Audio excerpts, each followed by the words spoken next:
Graça e paz, amado, corra linda do Senhor, maravilha do Eterno, mais um café com Deus. Você que é príncipe e princesa, abençoada e abençoada do Todo-Poderoso. Mais um café com Deus com o pastor Maurício Loureiro. Você sabe que o café com Deus é uma porção da palavra de Deus explicada, oração por você e sua família. Estamos estudando agora o livro de Atos dos Apóstolos, capítulo 2, versículo 1 e 2. Eu gostaria de compartilhar que está escrito assim. Mas antes eu quero te agradecer, você que compartilhou, você que se inscreveu no nosso canal, você que deu um joinha, um likezinho para nós, fez comentário, pedido de oração. É muito importante, o YouTube entende que é relevante e vai enviando para mais e mais pessoas, ok?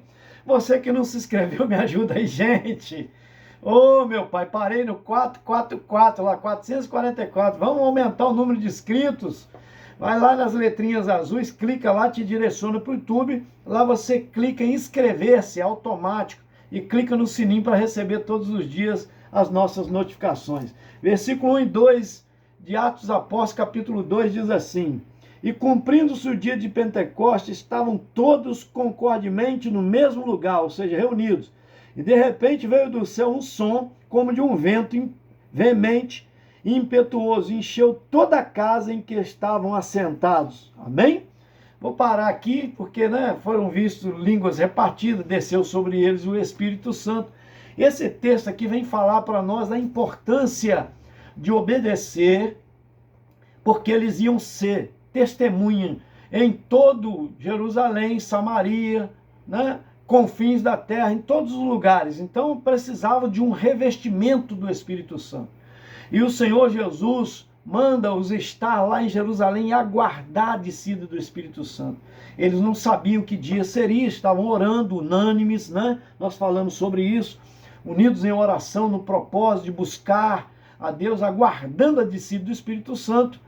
E o Espírito agora desce sobre eles. Foram vistos um vento impetuoso, línguas distribuídas sobre eles, e começaram a falar em outras línguas. Isso é lindo demais, porque essa língua não é a língua das pessoas aqui. São línguas, e pode até ser que alguém fale sem saber que está falando a língua de alguém, as grandezas de Deus, como foi o caso aqui. Estavam reunidos ali de todas as nações, havia uma festividade de Pentecostes, a festa da colheita, uma semana de festa, e agora naquele dia ali, estavam ali todos de vários lugares, medos, persas, de tudo quanto é lugar, estavam ali em Jerusalém. Então o texto diz para nós aqui, e foi visto sobre eles, tinha gente da Mesopotâmia, da Judéia, da Capadócia, do Ponto, da Ásia, quer dizer, lá de Frígia, de Panfilha, do Egito, partes da Líbia, junto de Cirene, forasteiros romanos, tantos como judeus prosélitos, que havia uma mistificação, foram todos ali cretenses, árabes, olha só, até árabes, todos temos visto, eles viram falar em línguas as grandezas de Deus, nas suas línguas. Então isso é lindo demais, gente. Como Deus se preocupa para levar a grandeza dele, a palavra dele, a todos os povos que estavam ali reunidos para essa festividade tão importante, que era o dia da colheita, o dia de comemorar, de adorar a Deus, festividades. E estavam ali reunidos, e todos os povos também tinham seus representantes, e os discípulos, os apóstolos, juntamente com os discípulos, foram 120 pessoas, foram cheias do Espírito Santo, começaram a falar em outras línguas. As grandezas de Deus, que a língua, o apóstolo Paulo, ele traz, nós estudamos isso no livro de Coríntios, ele traz a edificação da própria pessoa, mas havendo intérprete, como eles estavam falando na grandeza dos outros, eles falavam em língua e falavam a interpretação, vamos pôr assim, todos estavam recebendo a mensagem de Deus.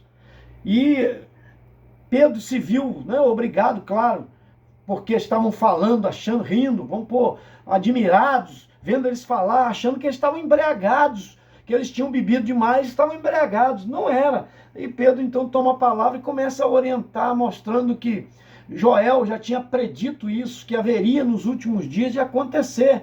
Então, se é lá eles já estavam nos últimos dias, imagina nós aqui. Quer dizer, o batismo com o Espírito Santo é uma coisa constante que vai ocorrendo, né?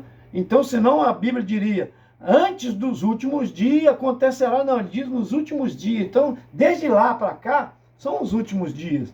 E por isso que há batismo com o Espírito Santo hoje. Nós devemos buscar. A nossa igreja está fazendo uma campanha linda na quarta-feira.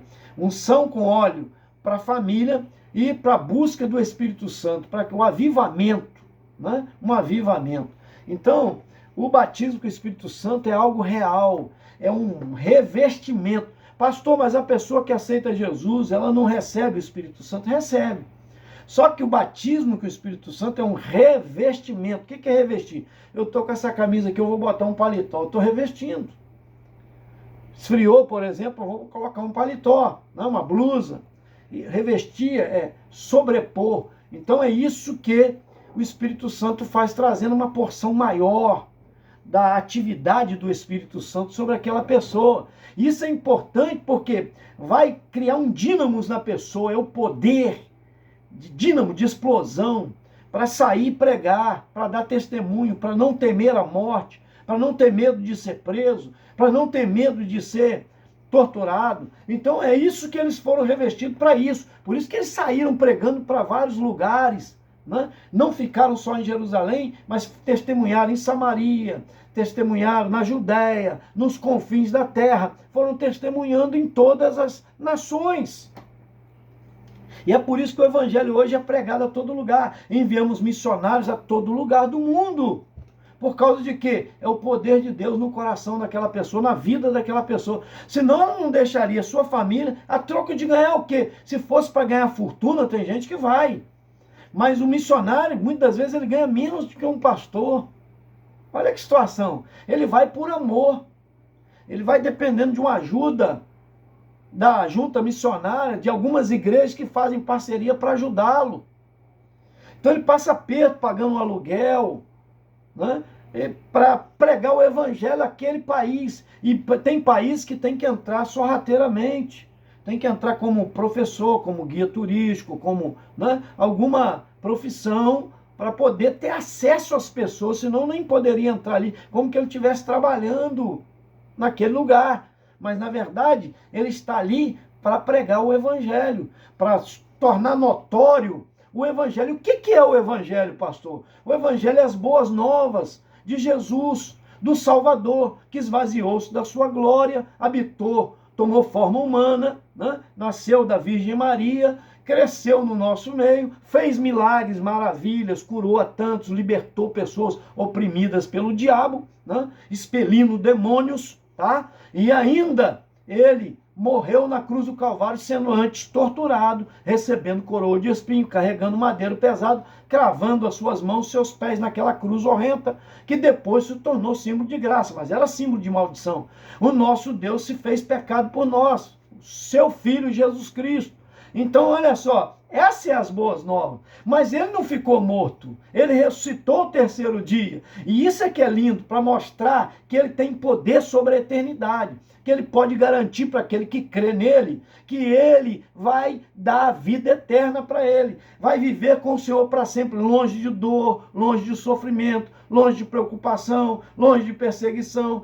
Oh, meu Deus, que maravilha! Vamos viver com o Senhor para sempre, onde haverá gozo, prazer, alegria, constantemente. Vale a pena servir o Senhor. Gente, vamos lá, vamos entregar a vida a Jesus, vamos servir a Ele, vamos deixar o Espírito Santo descer sobre a sua vida, vamos invocar o Espírito Santo, vamos pedir o batismo com o Espírito Santo, e Ele então vai te selar com evidência de língua. Tem gente que é batizado com o Espírito Santo, nunca mais fala mais em língua, mas a evidência é o testemunho, é o poder, a pessoa desbravando o trabalho, testemunhando dons espirituais. Isso é lindo demais. Recebe aí, porque está escrito lá em Joel: os velhos terão sonhos, os jovens, né, terão visões. Está escrito lá: profetizarão, seus filhos e filhos profetizarão. Haverá profetização da palavra de Deus. Será levada a palavra em todo canto, em toda a terra.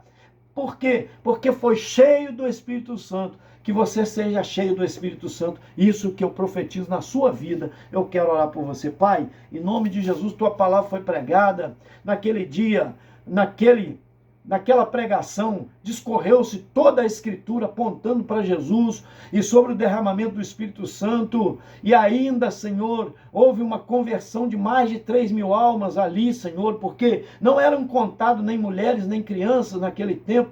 Então, milhares e milhares de pessoas se converteram ao testemunho daquela palavra que Pedro pôde trazer. Que esta palavra alcance corações, que várias pessoas venham se converter também e serem cheias do Espírito Santo, batizadas pelo Espírito Santo. Eu profetizo isso em nome de Jesus. E oro também, meu Pai, pela vida do Paulo César, que está sempre nos grupos curtindo o nosso Café com Deus, ele e família, a Vilma Von der Eide, lá de Teófilo Otoni, Minas Gerais, abençoa ela e família. O João Rosa Vieira, dá saúde a ele também, meu Pai.